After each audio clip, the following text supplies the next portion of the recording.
Hello' everyone, বলক আজি বনাওঁ কৰ্দৈ টেঙাৰ মাছৰ জোল। বনাবলৈ একেবাৰে সহজ আৰু বহুত সোৱাদ লগা। তাৰ বাবে লাগিব কৰ্দৈ টেঙা, মাছ, যিকোনো ডাঙৰ মাছ, এয়া আদা নহৰু, কেঁচা জলকীয়া, পাঁচফোৰণ কেইটামান, হালধি, নিমখ আৰু বইল কৰা আলু 2ডোখৰমান। আৰু এইফালে কেৰাহী পাতি দিলোঁ গেছত আৰু নিমখ হালধি সানি মাছখিনি ভালদৰে হাফ ফ্ৰাই কৰি ল'লোঁ। আৰু এইফালে আলুখিনি পিটিকা কৰি ল'ব লাগে আৰু মাছখিনি ফ্ৰাই কৰি থাকোঁতে আদা নহৰুখিনি খুন্দি ল'লোঁ। মই প্ৰথমে লোহা কেৰাহী পাতিছিলোঁ, কিন্তু টেঙা লোহা কেৰাহীত বনালে ভাল হ'বনে নহয় কনফিউজ হৈ গ'লোঁ, সেইকাৰণে আকৌ কেৰাহী চেঞ্জ কৰিলোঁ। আৰু লোহাৰ কেৰাহীত টেঙা বনালে ভালনে বেয়া আপোনালোকে প্লিজ জনাব।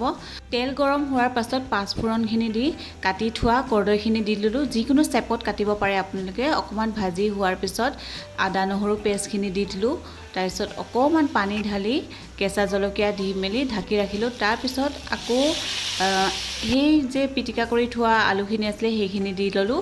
তাৰপাছত পানী অকণমান ঢালিলোঁ।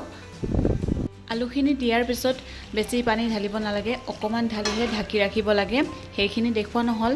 তাৰ পাছতহে ঢাকোন খুলি আপুনি যিমান পানীৰ প্ৰয়োজন হয় সেইখিনি ঢালিব লাগে।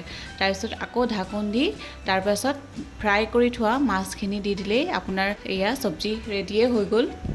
আপুনিও এই ৰেচিপিটো ট্ৰাই কৰিব আৰু জনাবলৈ নাপাহৰিব। আজিলৈ আহিছোঁ, বাই।